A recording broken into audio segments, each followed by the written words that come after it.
Praise the lord. హల్లెలూయా. దేవునికి మహిమ కలుగును గాక. ఈరోజు ఇలా ఈ రీతిలో నిలబడడానికి దేవుడు చూపించిన మహాకృపను బట్టి దేవునికి కృతజ్ఞతలు తెలియపరుస్తూ ఉన్నాను. ఇప్పటి వరకు మరి పాస్టర్ గారు తెలియచేసిన ప్రతి మాటను బట్టి మరి దేవునికి మహిమ. నిజంగా నా శక్తి చేత కానీ నా బలము చేత కానీ ఈ పుస్తకాన్ని రాయనే లేదండి. కేవలము దేవుడిచ్చిన ఉన్నతమైన జ్ఞానముతో మరి ఆ పుస్తకాన్ని నేను రాశానని కాదు, కానీ మీరు చదివేటప్పుడు దైవిక జ్ఞానం ఖచ్చితంగా మీకు కనిపిస్తుంది. ఎందుకంటే ఒక మంచి జ్ఞానం కలిగిన వ్యక్తి కానీ లేదంటే ఏ పిహెచ్డిలో థియాలజీలో వచ్చిన వారు కనుక ఆ పుస్తకాన్ని రాస్తే అంతగా దేవుని నామం మహిమపరచబడదేమో. ఎందుకంటే వాళ్ళు దాంట్లో ఒక డిగ్రీని ఒక క్వాలిఫికేషన్ని కలిగి ఉన్నారు కాబట్టి పర్వాలేదు, వీళ్ళు ఆ జ్ఞానం కలిగి ఉన్నారు కాబట్టి రాయగలిగారు అని మనము పుస్తకాన్ని మామూలుగా చదివి వదిలేస్తాం. కానీ ఇక్కడ రమాకిరణ్ గారు పుస్తకం రాశారంటే అక్కడ కేవలము నేను ఒట్టి పాత్రను, నాకు ఏ జ్ఞానం కూడా లేదు. మరి నిజంగా చెప్పాలంటే ఆ బుక్ చదివేటప్పుడు దేవుని యొక్క జ్ఞానం బయటకు వస్తుంది. అప్పుడు అనిపిస్తుంది ఏ జ్ఞానం లేని వాళ్ళను కూడా దేవుడు వాడుకుంటే బలపరిస్తే ఇంత అద్భుతమైన మాటలు బయటకు వస్తాయా అని ప్రతి ఒక్కరూ దేవుని నామాన్ని మహిమపరుస్తారు. అందుకే ఏ జ్ఞానం లేని వ్యక్తిలో దేవుని జ్ఞానం నింపబడినప్పుడు ఆ యొక్క అద్భుతమైన కార్యము ఎలాగూ ఉంటుందో దేవుడు చూపించబోతున్నారని నేనైతే బలంగా విశ్వసిస్తూ ఉన్నానండి. మరి ఈరోజు ప్రైజ్ ద లార్డ్. ప్రియమైన సహోదరులందరికీ మిర్రర్ ఆఫ్ క్రైస్ట్ తరపు నుంచి శుభాలు. ప్రియమైనటువంటి వాళ్ళారా, మీరంతా బాగున్నారని, అలాగే ప్రతిరోజు డైలీ వాగ్దానం ద్వారా ఎంతగానో ఆదరించబడుతూ ఉన్నారని, బలపడుతూ ఉన్నారని మేము ఎంతో బలముగా నమ్ముతూ ఉన్నాం. మరి ఈ మాటలు మీరు నమ్మినట్లయితే, ఈ మాటల ద్వారా ఆదరించబడుతూ మీ ఆత్మీయ జీవితాలను ఫలింపు చేసుకుంటూ ఉన్నారు అని అనుకుంటే తప్పకుండా విడిచిపెట్టకుండా అనేకులకు షేర్ చేయండి. అలాగే మరి ఈరోజు దేవుడు మనతో మాట్లాడుతున్న బలమైన వాగ్దానాన్ని ధ్యానం చేద్దాం. విలాప వాక్యాలు 3వ అధ్యాయము 22వ వచనము. యెహోవా కృపగలవాడు, ఆయన వాత్సల్యత ఎడతెగక నిలుచుచున్నది గనుక మనము నిర్మూలము కాకున్న వారము. దేవుని నామానికి మహిమ ఘనత ప్రభావములు చెల్లిస్తూ ఉన్నాను. సహోదరుడా, యెహోవా కృప ఎడతెగక నిలుచుచు ఉన్నది. అందువలనే మనము ఏ పరిస్థితిలో పడినా, ఏ సమస్యలో ఇరుక్కున్నా, ఏ శోధన చేత మనము బాధించబడుతూ ఉన్నా, ఏ వ్యతిరేకతలు గుండా మనం వెళుతూ ఉన్నా కూడా మనము నిర్మూలము కాకుండా సజీవుల లెక్కలో ఉన్నాము. మనము ఆయన కృప ద్వారా నడిపించబడుతూ ఉన్నామనే వాస్తవాన్ని మనము నమ్మవలసిన వారమై ఉన్నాం.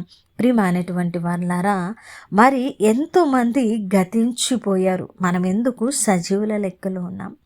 మరి ఈ సంవత్సరము ఆది నుంచి అంతము వరకు నిలిచి ఉన్న సమయాల్లో మనము నిలబడి ఉన్నాం.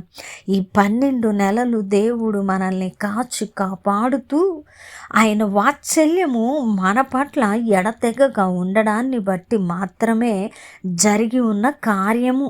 కాబట్టే మనము ఎన్ని వ్యతిరేకతలు వచ్చినా నిర్మూలము కాకుండా సజీవుల లెక్కలో ఉండి ఆరోగ్యముగా ఉండి ఆయనను స్తుతిస్తూ ఉన్నాం కదా. ఇందును బట్టి మనమున్న స్థితిని బట్టే మన దేవుడు కృపగలవాడని, ఆయనకు మన మీద ఎడతెగని వాత్సల్యం ఉన్నదని మనము నమ్మవలసిన వారమై ఉన్నామండి.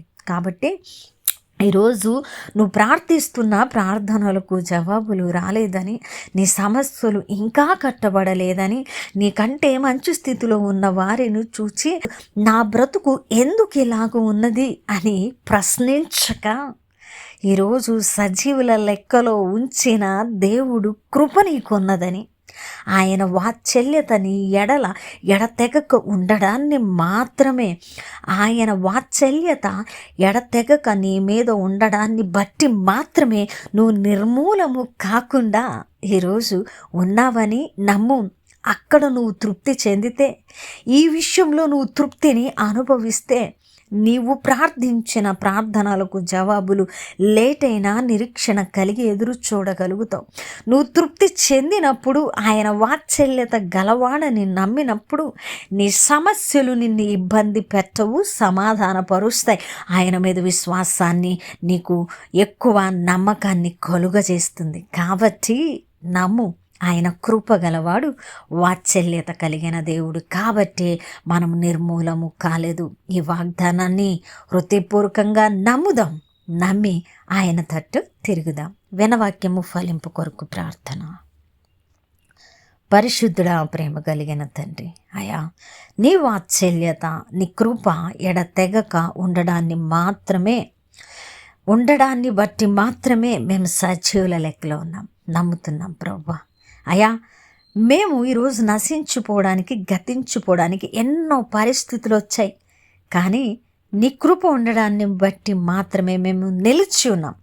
అవి మా మీదుగా పొర్లి పారినా మమ్మల్ని ఎంత మాత్రము మృంగివేయలేదయా. ఎందుకంటే నీ కృపలో మేము ఉన్నాము కాబట్టి. అయా కొన్ని విషయాలలో ఒకవేళ మా పరిస్థితులను బట్టి కృంగి నలిగి, ఒకవేళ ఒక్కొక్కసారి నాయన అవిశ్వాసముతో, అసహనముతో ఉంటూ ఉన్నామేమో, దయతో క్షమించి అయా మీ కృప ఉండడాన్ని బట్టి మాత్రమే మేము సజీవుల లెక్కలో ఉన్నామని సంతోషించి, ఈరోజు మీలో ఆనందించి మీ నామాన్ని మహిమపరచే భాగ్యాన్ని మాకు అనుగ్రహించమని, ఈ వాక్యము విన్న ప్రతి హృదయాన్ని తృప్తిపరచమని, ఈ పరిచర్యకు సహకరిస్తున్న ప్రతి కుటుంబాన్ని దీవించమని ఈ ప్రార్థన నజరుడనే యేసుక్రీస్తు నామమున సమర్పించి అడిగి వేడుకుంటున్నాము తండ్రి, ఆమేన్.